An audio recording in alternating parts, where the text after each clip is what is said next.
Part 11। Call के दौरान उनका ध्यान मोबाइल पे था कि जल्दी से बात खत्म हो और वो मोबाइल ले ले। मुझे कुछ शक हुआ और मैंने बहाना बनाया कि आवाज़ प्रॉपर नहीं आ रही। छत पे जाके बात करती हूँ। छत पे जाकर मैंने वो नोटिफिकेशन चेक किया। मैं हिल गई। मेरी लाइफ तो पहले से ही नर्क बनी हुई थी और अब इनके मोबाइल में किसी गंदी लड़की के गंदे फोटोज, चैट्स और उससे इनकी प्यार भरी बातों ने मुझे झकझोर के रख दिया। चैट से पता चला कि ये दोनों अक्सर मिलते भी हैं और वो सब करते हैं जो बेहद आपत्तिजनक था। मैं चैट पढ़ रही थी और मेरा शरीर कांप रहा था। जैसे तैसे खुद को संभालते हुए मैं नीचे आ गई और कांपते होठों से मैंने इनसे पूछा, ये सब क्या है? ये सब के बाद भी उनके चेहरे पर शिकन नाम की कोई चीज नहीं थी। मोबाइल छीन कर ले लिए और कड़क शब्दों में बोले, ज्यादा दिमाग मत लगाओ, बाद में बात करेंगे इस मुद्दे पर। अभी ऑफिस जा रहे हैं हम। ये सब देखकर और उनकी बातें सुनकर मेरे पैरों तले जमीन खिसक गई। मेरी आंखों के सामने पूरा अंधेरा छा गया। उनके ऑफिस जाने के बाद मेरे दिमाग में बस एक ही ख्याल आ रहा था कि अब इन दुनिया में जीने का कोई मतलब नहीं और मैंने जहर खाने का फैसला कर लिया। लेकिन अभी भी दिल के किसी कोने में आपको छुपा रखी थी। इस दुनिया से अंतिम विदाई से पहले मैं अपनी दुनिया के सबसे हसीन शख्स से यानी आपसे एक दफा रूबरू होना चाहती थी। मैं आपके प्रेम पत्रों को संभालकर एक बैग में रखी थी। पत्रों को मैंने अखबार के एक पेपर में लपेट कर रखा था। एक पत्र को निकालकर मैंने सबसे पहले उसे किस किया और पढ़ना शुरू किया। उस पत्र को पढ़कर मेरी अश्रुधारा और तेज हो गई। हम दोनों का असीम प्रेम, असीम खुशी के बाद ये दुर्दिन मेरी जिंदगी में क्यों आ गए? मेरी आखिरी तमन्ना आपकी बाहों में दम तोड़ने की थी, लेकिन वो पूरी होती हुई कहीं दूर दूर तक नहीं दिखाई दे रही थी।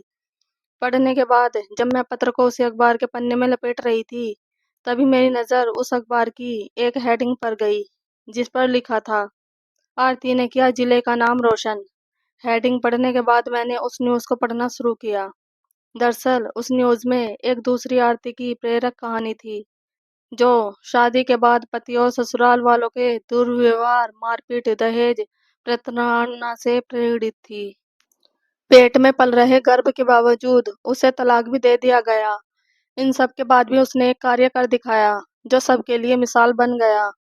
इतने कठिन दिनों के समय उसने कुछ ऐसा करने का फैसला लिया जो उसे खुद सुकून दे सके और वो सबके लिए प्रेरणा बन सके। तलाक और पेट में 4 महीने का भ्रूण होने के बाद भी उसने अपने पिता के घर पर ही यूपीएससी की तैयारी करने का फैसला लिया। शुरुआत में गजब का संघर्ष था। बच्चा होने के बाद उसकी देखरेख और घर का सारा काम करने के बाद भी उसने अपनी पढ़ाई को ब्रेक नहीं होने दिया। तैयारी में लगभग 2 वर्ष का समय लगा और आखिर उसने यूपीएससी क्वालिफाई ही नहीं बल्कि महिलाओं में तीसरा रैंक भी प्राप्त किया। उस आरती के संघर्ष की कहानी पढ़कर मेरे सोचने का तरीका बदल गया। मैंने सोचा, एक आरती जो हमसे कहीं 100 गुना ज्यादा बुरी स्थिति में थी, फिर भी उसने हिम्मत नहीं हारी और संघर्ष की एक बेहतरीन मिसाल पेश की। और एक मैं जो संघर्ष से भाग रही हूँ। नाम एक ही है दोनों का, लेकिन काम में मैं इतना पीछे क्यों? उस कहानी को पढ़ने के बाद मैंने खुद खुशी का विचार त्याग दिया। अब मैंने संघर्ष करने का फैसला लिया। मैंने सोच लिया कि अब मुझे यूपीएससी की तैयारी करनी है और मुझे विजय से तलाक भी लेना है। लेकिन मैंने दिमाग से काम लिया। मैं तलाक लेकर पापा पर आर्थिक बोझ नहीं बनना चाहती थी। इसलिए ये सब बातें मैंने अभी घर पर नहीं बताई थी। मैंने सोच लिया कि आईएएस बनने के बाद विजय को तलाक दूंगी। इस बीच मैंने समझदारी से काम लेना उचित समझा। मैंने फिर उनसे कुछ बात नहीं की। कुछ दिनों बाद मैंने उनसे कहा, आप जो भी कर रहे हैं, अगर आप सच में उन्हें प्यार करते हैं तो करिए। बस मुझे एक सपोर्ट कर दीजिए। मुझे पढ़ना है और पढ़ाई में मुझे कोई एतराज नहीं चाहिए। हम दोनों के बीच एक डील तय हुई कि मैं उन्हें रोकूंगी टोकूंगी नहीं, जिसके एवज में वो हमें पढ़ने से मना नहीं करेंगे। उसके बाद जब भी वो मेरे बदन को छूते थे, मुझे अजीब सा डर लगता था। मैं इन सब से जल्दी से निजात पाना चाहती थी। ये सब के बाद मैंने पूरी एहतियात बरती है ताकि मैं गर्भवती ना हो पाऊं, क्योंकि आईएएस बनने के पहले मैं कोई बच्चा नहीं चाहती। और खासकर उस व्यक्ति का अंश अपने कोख में बिल्कुल नहीं पालना चाहती, जिसे मैं प्यार नहीं करती। इस मामले में ईश्वर अभी तक मेरे साथ है, लेकिन कोई भरोसा नहीं कब क्या हो, क्योंकि वो अक्सर रात में वो पीकर आते हैं और ऐसे में खुद को बचा पाना बेहद मुश्किल है। मैं संघर्ष कर रही हूँ, लेकिन बीच-बीच में टूट जाती हूँ। आपकी सख्त ज़रूरत मुझे महसूस होती है।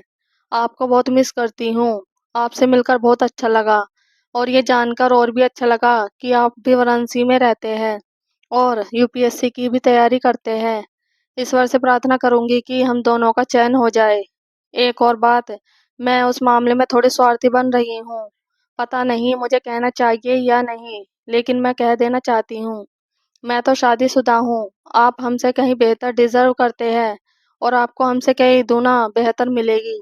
फिर भी मैं अभी भी आपको पाना चाहती हूँ। ये ऐसा ख्वाब है जो पूरा नहीं कर सकती, फिर भी आपको बता रही हूँ। प्री निकलने के आसार लग रहे हैं और अब वर्तमान में मुझे आपका साथ चाहिए, ताकि मैं यूपीएससी की आगे की तैयारी में टूट ना जाऊँ। फ्री समय में दोपहर के समय आप कॉल करिएगा। आरती।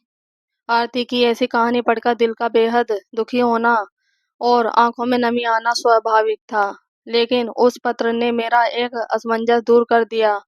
अब आरती के करीब जाना, उससे बातें करना बिल्कुल गलत नहीं था। उसे मेरी ज़रूरत थी और शायद मुझे भी। और सबसे बड़ी बात, हम दोनों एक दूसरे को अभी भी काफ़ी हद तक चाहते थे। अब मेरा कर्तव्य था आरती का भरपूर साथ देने का, ताकि वो इस जंजाल से बाहर निकल सके और फिर से खुश रह सके। अब मैंने इसके लिए तरीके सोचने शुरू किए, माथे पर काफ़ी जोर दिया।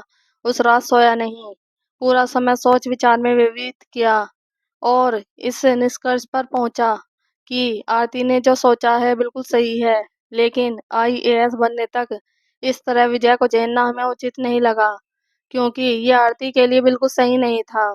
मैंने सोचा तलाक जितना जल्दी हो सही है और तलाक प्रोसेस अभी से शुरू होना चाहिए। तलाक प्रोसेस के दौरान आरती अपने पापा के घर रहकर भी अपनी तैयारी जारी रख सकती है।